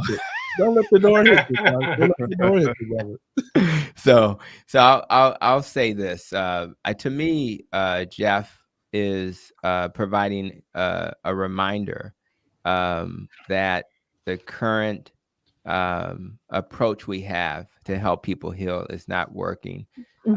He reminded us that this recommendation that we have to eat excessive carbs is the wrong recommendation. As he's enjoying those beautiful steaks, he reminded us, as Nina Teichels has taught us, that saturated fat does not increase your risk for cancer. It actually reduces your risk. He reminded us that eating processed food is not a good idea, as he started to eat whole foods that were primarily animal-based. He reminded us not to worry about that elevated cholesterol that may occur with a keto or carnivore diet. He reminded us that you need to look at the individual, and the individual needs to make decisions that are best for the individual. This recommendation to eat grains and sugar, which is part of the dietary guidelines. I mean, they literally, the DASH diet, the dietary approach to stop hypertension, tells us to eat 8 servings of grains every day. Jeff reminded us that that's a ridiculous recommendation. And the last thing I'll say is that he reminded us that this idea that the guidelines tell us to not eat, reduce your protein. Well, he reminded us that he did the opposite. He increases protein. And to me, those reminders and that confirmation that how he ate was the proper human diet is the legacy he's going to leave. So I'm just really grateful for that. And I just thank God that I can preach this word in front of you guys and others and feel confident that it works, because he has shown us that it does work.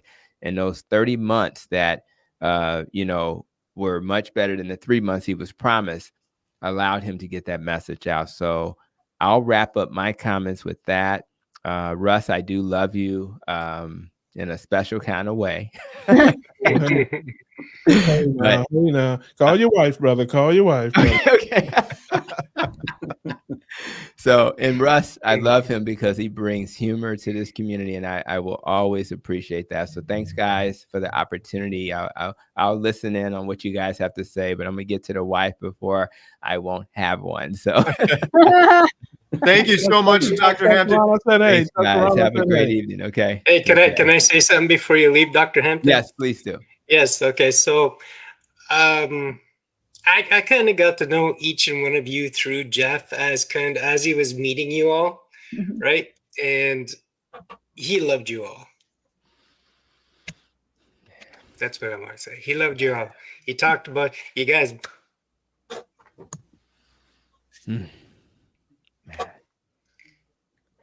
Thanks, Coach. Yeah. That's the best thing you could have said to me as I depart. So thanks for those words. Appreciate it. Yeah. Thank you. Right, And I have to go. Thank you, Dwight, for saying have a that. great session, guys. Thank you. Yep. For everyone that wants more Dr. Hampton, I put a link in the description to the presentation that Dr. Hampton put together on Thanksgiving that we did with Jeff and myself. It's a longer version of the one that you just saw. And just because this is a live stream, some people don't understand this, but you can always rewatch this one later. But if you want to see the full one, I linked to the one on Dr. Hampton's channel, because everyone should go subscribe to Dr. Hampton's channel. He's doing some great work over there. So that is in the description below. So anyone else want to say anything? Yeah, I'll say something. So first of all, I'll start off with this. One of the most memorable things with me with Jeff and you, Carrie, was when we all went to work out, right? Or watch Jeff work out. And long story short, everyone, we got kicked out of the gym. We actually asked permission to film inside of there, and we got permission from one manager, and then the next manager up, and then the next thing you know, somebody's on the phone, and got Jeff on the phone, and let me tell you, he's got the eye of the tiger. So the music that Carrie chose for his tribute video was spot on. But that was one of the most memorable moments. Also, the 31 patties, can't forget that. That was absolutely hilarious. We ate the 30. Adam had the 1, I think is what happened. Right. Yeah, I had the ice cream. But one of the things that I was hoping that I'd get to say to Dr. Hampton was this book right here. A friend of mine actually got this. This is Standard of Care from the National Institutes of Health and the National Cancer Institute. And I'm sorry, Lynn and Jim Tucker, but this is probably going to trigger you. So this is recommended foods for people that are, either have cancer or post-cancer. So just one recipe in here is just, it triggers me, and it really upsets me that this is suggested to people with cancer. So this is for people with a sore mouth, is what they say. It's fruit and cream. And in that recipe is 1 cup of whole milk, 1 cup of vanilla ice cream, 1 cup of canned fruit, peaches, apricots, pears in heavy syrup with juice, and 1 or 2 drops of almond or vanilla extract to taste. That's just one recipe. And they go in depth with milkshakes and I mean, the list goes on and on and on of all these foods. And literally it's either sugar, pure sugar, or something that turns to sugar. So this is what's being recommended to everybody as a standard of care across the country. And this is one reason why it was so important to Jeff to get the message out for his cancer action plan and for people to sign that petition to actually try to make change within the system, as well as, changes on his YouTube channel. He just wanted to help others. And I just really wanted to bring that up because it's absolutely sickening knowing that glucose causes cancer or makes it worse, feeds the cancer.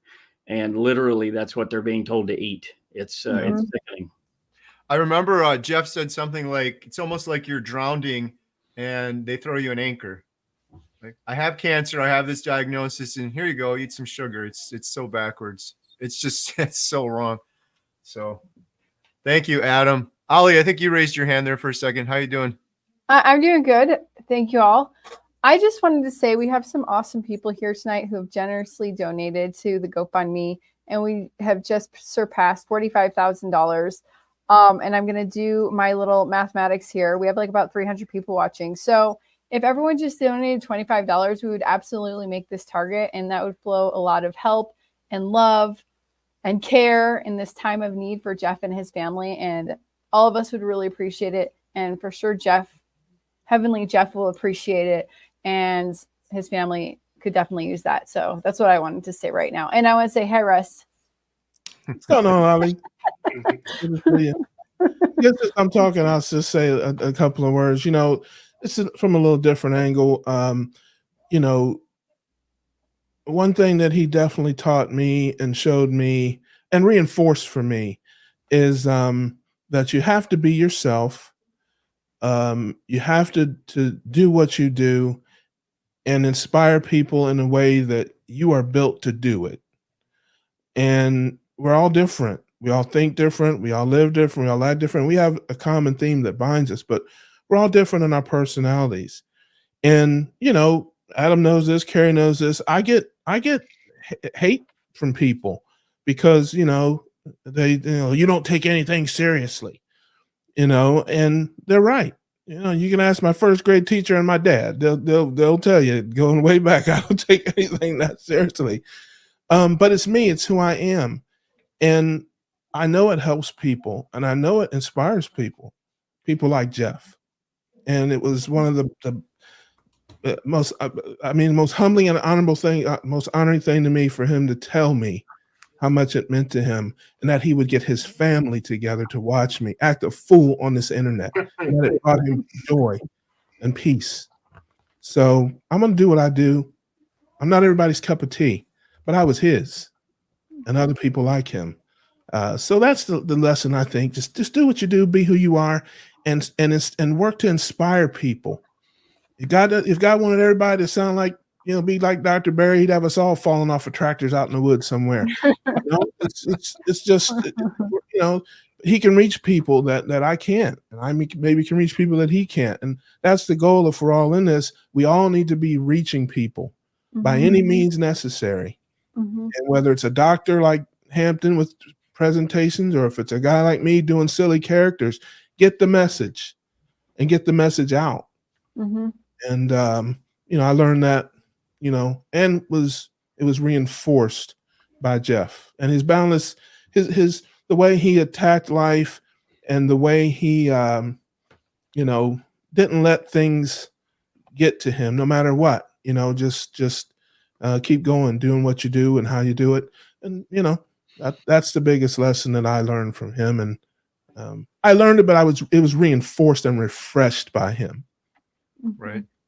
Beautifully said, Russ. You got a whole bunch of love in this community. Several comments. I appreciate it, man. I wasn't fishing for love, but but thank you.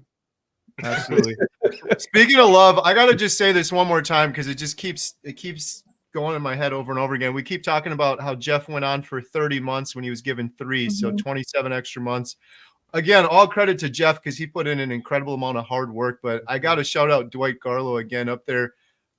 Thank you, Gary. If you didn't show him, I said this the other day, but some people didn't hear this. When Dwight and I were honored to be pallbearers at Jeff's service, and we were sitting at the front, and Jeff's coffin was right here, and people were coming up for communion. Hundreds of people came out to honor Jeff, to mourn Jeff, and they were all crying and they were all touching the casket. I was sitting 3 feet away from it.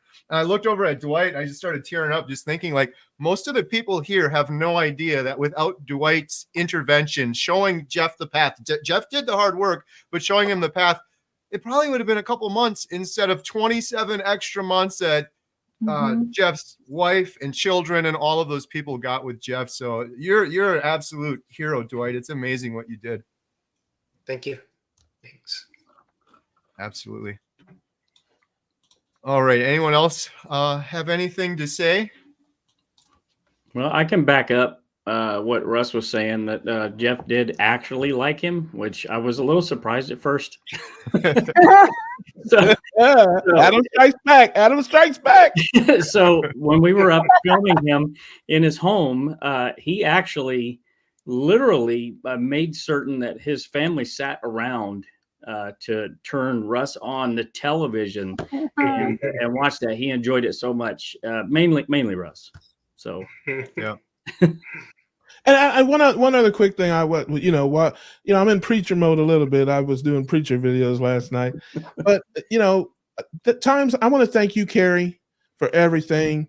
Man, you have done so much for this community. You have brought us so many people. That's enough.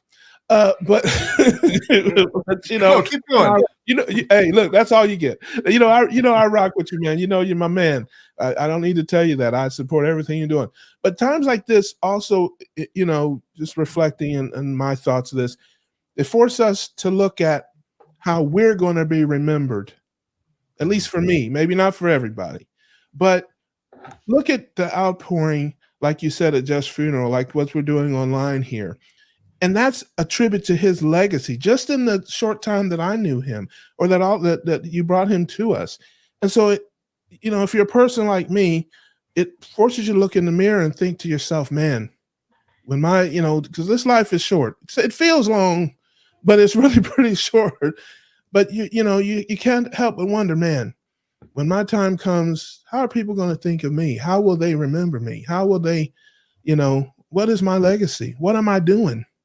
To inspire others, to reach others, to to help people. So, that's a something that obviously has been running through my mind, and it runs through my mind anytime a friend or something dies. Is as I see how people remember them. For me, man, I just hope. Listen, when I'm gone, somebody mentions my name, I just hope everybody busts out laughing. That's really my goal. If I can, that's what I want my legacy to be, and we have to think about what we want our legacies to be and work towards that, so that our lives can hopefully have meaning. Yeah. No, well said, Russ. I think Adam and I weren't anticipating that, thinking about that, but when we went to the viewing and then the service, that's all I was like, this is incredible. There's hundreds of people here coming to support Jeff and love Jeff and mourn Jeff. And then I was thinking, I think I even said this to Adam, I'm like, there's hundreds of people here. For every individual person present here, there's probably 1,000 more online that are mourning Jeff right now and thinking about Jeff. It's incredible. Makes you think, for sure. All right. Well, hey, we're getting emotional here. Maybe we need a little comic relief. We have Reverend IB Low Carbon. Should we show it right now? I think Jeff would have. I think Jeff would have absolutely loved this. Here we go. We're gonna show Reverend IB Low Carbon. This is one of Jeff's favorite things, and Russ was so sweet and nice to put this together specifically for Jeff. So I'm just gonna shut up now and show it. Let's go. I'll make sure the sound is on. I'm going to make this full screen. Here we go. What's up, everybody? It's your man, Russ Mitchell, the Homesick Buckeye. I know you're here to see the Reverend.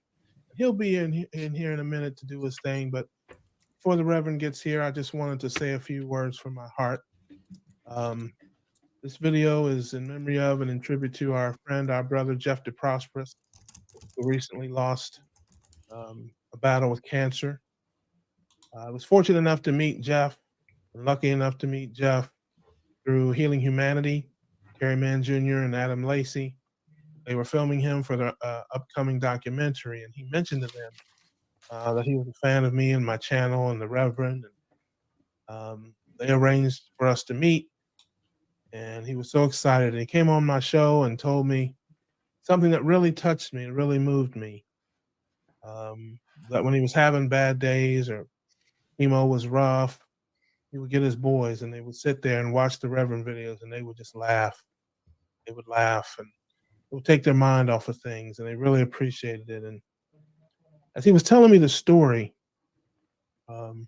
my eyes were just starting to well up with tears, and I was just so moved that someone who's fighting for their life with weeks to live would gather around with their family and watch me act a fool on this internet. I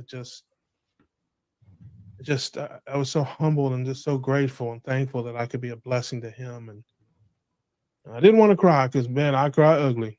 You don't want to see that. Oof, oof. No. So he asked me to do a little bit of the Reverend for him, and I said, I can't do that. But the next video I make, the next Reverend video, it's going to be for you and your family. How about that?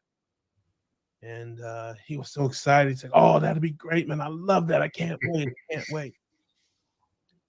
Well, as life would have it, several months would go by. Had some personal problems, some personal struggles, and didn't make any Reverend videos. And I think it's been almost a year.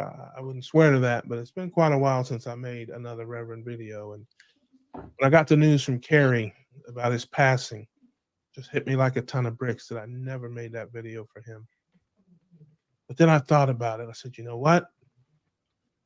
I promised him the next video I made for the Reverend would be for him and his family. And I haven't made one, so I can still keep my word to him. And that's what I'm doing. I should have done this a long time ago, but I'm doing it now. And I'm grateful and thankful that I met him. I'm grateful and thankful that he shared his story with me and shared that with me. And grateful and thankful that I'm able to keep my word to him. And this video is for him. And I just want to say, when you're doing these things and you're on these YouTube and whatnot, you never know who you're going to touch, who you're going to reach. If you're thinking about doing it and you haven't done it, do it. Do it today. You never know who's watching. You never know whose life you can touch. I mean, I just can't imagine, you know, just the feelings that he had, and fighting for his life with this time. But I was able to be a small part of bringing him some joy and peace, and that's what I'm all about, man. Y'all know me. I try to bring the funny with me everywhere I go. And like I said, I wish I'd have done it before. I didn't, but I'm doing it now. I hope you like it. I hope the family likes it. And Jeff, my man, you rest in peace, brother. I'll see you on the other side. Yes, yes. Ketogenic peace and blessings to everyone. I am the Reverend I.B. Low Carbon here with you today. And folks, I've been away, gone too long, but I'm back. I'm strong, filled with ketogenic power. Yes, I was low, family. I am not immune to the wily tricks of the enemy. I am but a man. And sometimes your reverend gets weak and gets trapped in a snare, but I'm out of that snare. But I was low, lower than the prophet Chafee's A1C, lower than the prophet Barry's glucose, lower than Adam Lacey's IQ. Family, that's low. I was low, but I'm back up high now, filled with ketogenic power, here with a message for my ketogenic people around the world. Family, there is nothing more precious, and this has been on my heart, nothing more precious than our children. Our children are the next generation to fight this wicked enemy. We're in a sugar-sick world. We're in a world where folks are drowning in a sea of pudding and custard. They're trapped in pancake prisons and down in donut dungeons. They're in cupcake erections everywhere in this nation. Sickness and disease on every hand. But we know that we have this ketogenic message that can heal the land. And our children are such an important part of that. Family, we must protect our children, bring them up in the ketogenic way. I believe that children are the future. Teach them well and let them lead the way. Show them all the beauty they possess inside. And when I think of young ketogenic warriors and ketogenic family, I can think of none finer than Jeff the Prosperis, our Deacon Jeff, with Mother Martha, teaching young Peter and young Dante the ketogenic ways, teaching them, bringing them up in the ways of ketogenic living, making sure they're healthy and strong, making sure they don't have brain fog, making sure they can sit still at school and learn something without that sugar water coursing through their veins, bouncing off the walls like sugar-filled hellions. They can sit still and learn something because they're powered by protein and fueled by fat. They don't wake up in the morning and get pastries and donuts. They don't need Kellogg's and Hostess. They don't need bagels and toasts. They need fat and protein that'll get them to ketosis. Can I get a witness today? Telling them to go to school with pride. Hold your head up high. Tell those other kids we're not like everyone. We don't eat pizza. We don't eat tater tots. We eat protein. We eat fat. We don't drink Sunny Delight. We don't drink Coke and Sprite. Protein and fats, that's where it's at. Sweet tea in our cup, that ain't what's up. Young Peter and young Dante have been taught by Mother Martha and Deacon Jeff not to fall for the lies of the wily enemy. They know that Snickers can't satisfy them. Satisfaction only comes from protein and fat. They're powered by protein, fueled by fat. They've been taught that there is no greatness in a frosted flake. It's nothing but death and destruction. Rice Krispies and Wheaties will lead to diabetes. Sugar and grain will destroy your brain. Young Peter and young Dante have been brought up in a ketogenic way. They know they are powered by protein. They're fueled by fat. They will not be moved and not be distracted by the clarion call of the sugar demon. They will not fall victim to death and destruction handed to them through drive-through windows from sea to shining sea. They will not have it. The enemy is a liar, and he plays tricks on our children. There is no butter in a Butterfinger, and how dare they defy our sacred butter by putting it on the label of that sugary death stick. Oh, I rebuke them in the name of ketosis. I spit it out. Spit it out. Tell them to taste the rainbow. You can't taste the rainbow. There's no rainbow in those multicolored sugar death pills. I spit them out. Ice cream, cupcakes. That food is poison. Teach them. Tell them. You want to be healthy from the head to the legs? Fry up some bacon and scramble some eggs. Can I get a witness today? Oh, I need a witness in this place. Our children don't have ADHD because they eat MEAT. We don't need medication for our kids to get an education. We must raise this next generation to tell the world with no hesitation, we got a message that'll heal this nation. Come on, somebody. Yes. I'm here to tell you that young Peter and young Dante will fight this fight like our Deacon Jeff and Mother Martha. They will not be weak. They will carry on with ketogenic power. They will be prosperous because they are the prosperous. You can't spell the prosperous without prosper. It's in the name. Can I get a witness today?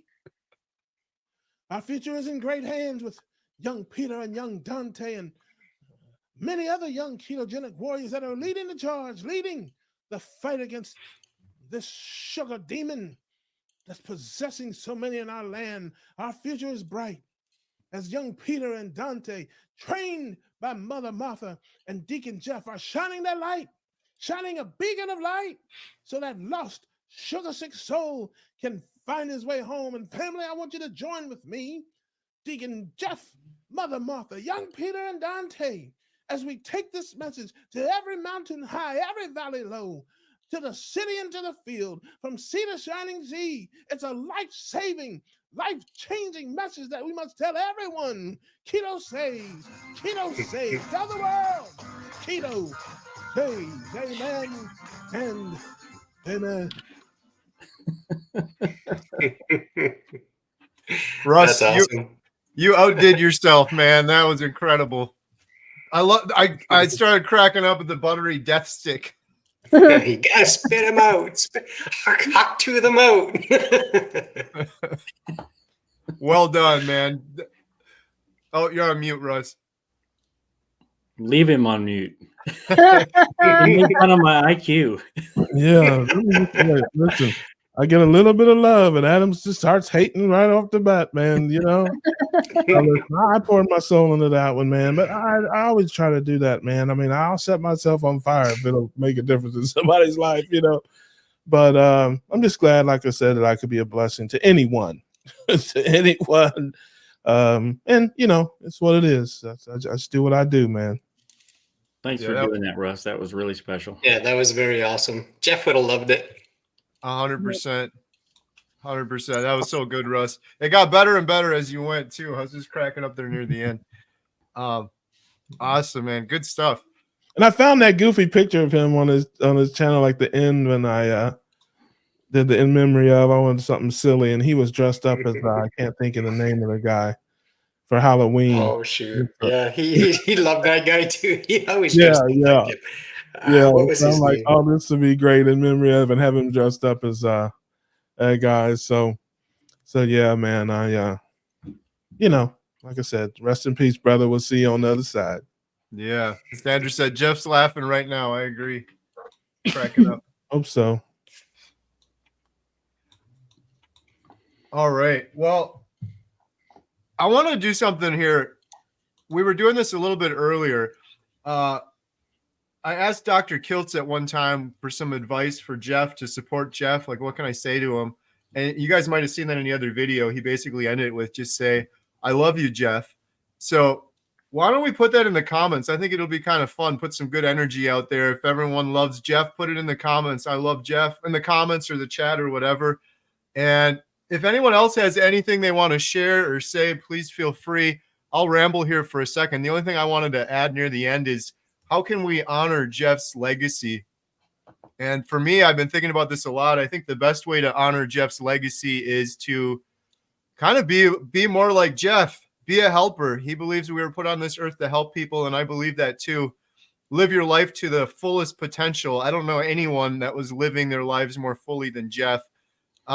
there's this quote that I obviously didn't make up, but I really love. I think it was Abraham Lincoln. It's not the years in your life that count, but the life in your years. So living our lives to the fullest potential, helping other people, and putting your family first. That was the other thing I learned from Jeff. Every one of the calls that I did with him is usually in the audience or in the car at one of the soccer games before or after around there, because he always put the boys first. So those are some of the things I wanted to end with in terms of honoring Jeff. And I see a whole bunch of I love you coming through right now. So this is pretty awesome. Yeah, if anyone else has anything, feel free to jump in. So Yeah, I'm going to honor. Go ahead. No, I'm just going to say, I think the best way is just share with people, share your life, share your story, be yourself, be genuine and authentic, look to help people and support people. Always remember that no matter what you're going through, you can decide how you want to deal with it and how you want to approach it. And, I think that's one of the best things you can do to his memory. Yep. So for me, the way I'm going to honor Jeff is, so for a lot of people out there, Jeff and I coach together. We coach basketball, volleyball, some soccer together. But it didn't matter. He could be all fired up in the heat of the moment.